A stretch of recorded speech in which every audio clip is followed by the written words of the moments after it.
Hello and welcome everyone again into another video. And today's video we tried a new spicy Pokemon that is supposed to be good in the current Great League meta. So my name is Yasser Khalid and I stream on Twitch Monday, Thursday, and during the weekend around 7 p.m. Central Time, and during the weekend around 3 p.m. Central Time. So I went live twitch.tv/YasserKhalid, and I asked my chat what should I be running, and then in Adequan's fellow streamer, and he has a YouTube channel and a Twitch channel, make sure to check him out, recommended Pinsir, and he said Pinsir is actually good now with the buff to Scissor because it destroys Medi technically now and beats Sableye, which are making a comeback, and you have superpower for the steal.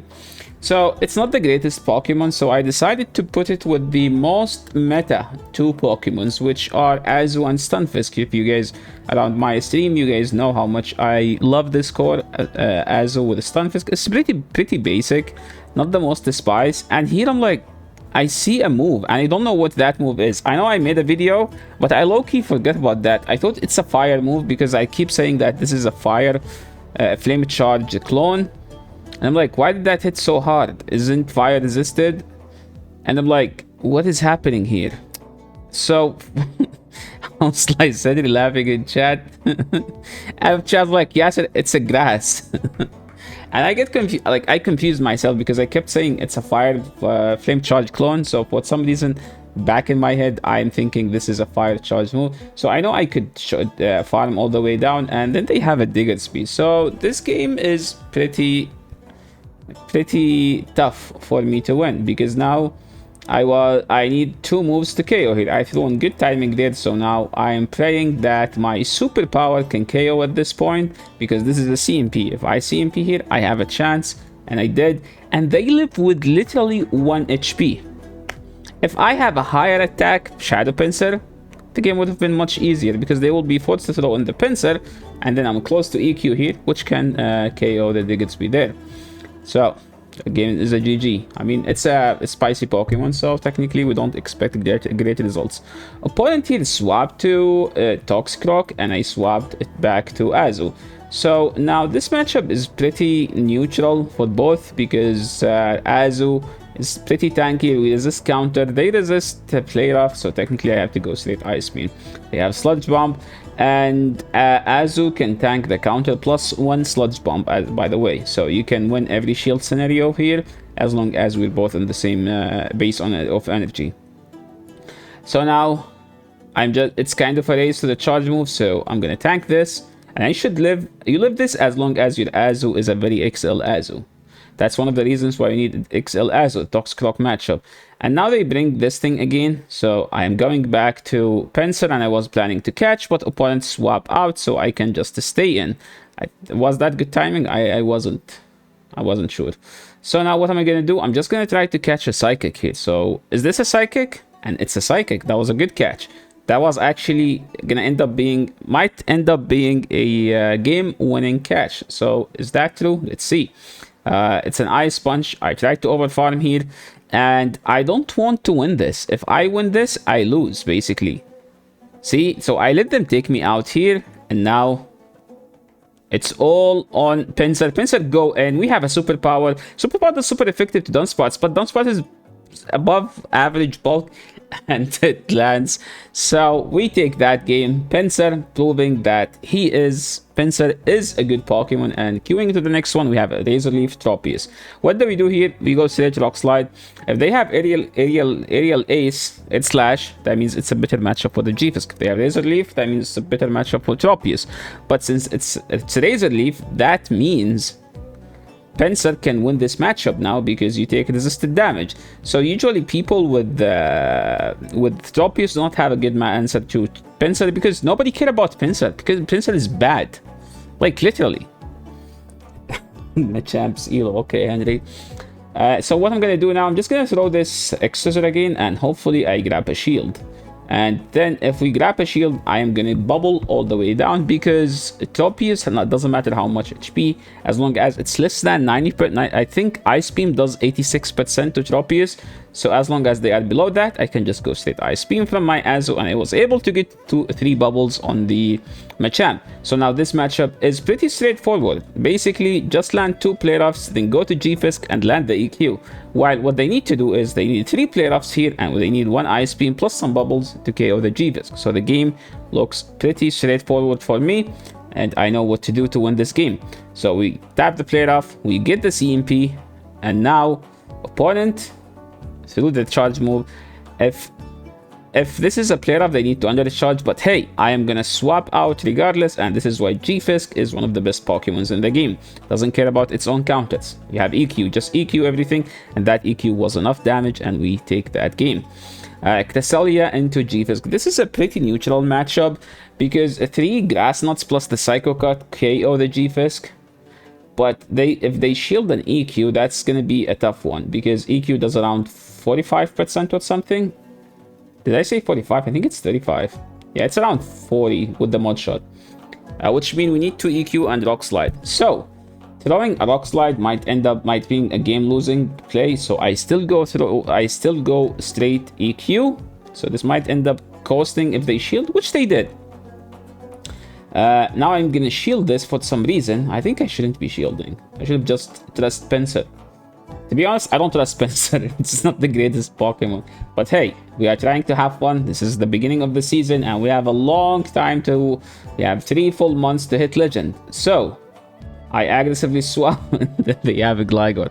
How am I supposed to win this matchup? I think I gave up here because, like, Pinsir is not a safe swap. I don't know why I swapped. But there is hope, because Ice Beam does double super effective to the Gligar, and they have Dragon Tail Steelix. What does that mean? That means their fast move is double resisted.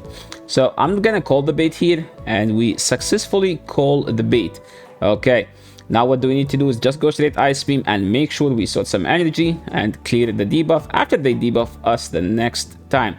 I decided to no shield here because I know I live an EQ.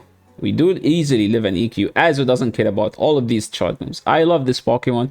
If you watch my stream, I love nothing but abusing Azu with Sableye together. So once we hit rank 20, I'm gonna be playing Azu Sableye.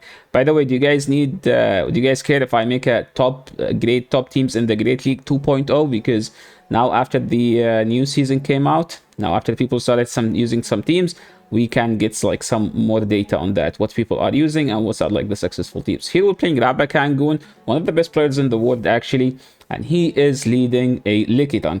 Usually when I play a good player, I don't expect them to shield the EQ or shield in this matchup, because this is a pretty neutral matchup. G-Fisk wins this matchup slightly, but that means they get to farm me down. So this is supposed to be a power whip, and that's how you know a good Licky from a bad Licky. A good Licky can easily tank 2 EQs, and they force you to throw another Rock Slide. He shielded here, and then he swapped to Lantern. But here's the thing. Look at this Pinsir. Pinsir easily wins CMP, and look how much X-Scissor does. That's lots of damage, let's be honest. That was a lot. I would never expect this thing to beat Lantern. This X-Scissor is supposed to be enough damage. He shielded, and now he's trying to farm down, but hey, Pinsir is extremely fast to get to a charge move. And now we see a Medicham, we go Azu, we pretty much RPS his backline, so technically he had no play, so sorry for the tough matchup and the hard counter, the Rabakangoon. Moving to the next one, we have a Mew. I swapped instantly to Pinsir. The problem with this matchup is that I slightly get outpaced by 1 turn because I swapped in. So now I cannot afford throwing on bad timing. It has to be always on good timing, and I still get outpaced. So here we win CMP. That means the next one is also going to be with CMP. But if you watch my stream, you'd know I don't like going down shields early in the game. Why? Because I would like to save some shields at a scenario in case we get like some tough matchups later in the game. So what's gonna happen now? I'm gonna tank the Surf, and I'm gonna mod shut down, and we were able to. So now they bring in a Medi. So what I do is I throw this EQ. There is an argument to be made about just swapping out to the Azu, and now I'm gonna no shield this, and it's Psychic, and it's a Registeel in the back. Well, honestly, this doesn't matter, but all I need is to put this Registeel in EQ range, and that should do it for most of the matchup. So I didn't shield there, and now all I need to do is going straight. I need to hit 100 energy, then hit the EQ. Okay, 1, 2, 3, 4.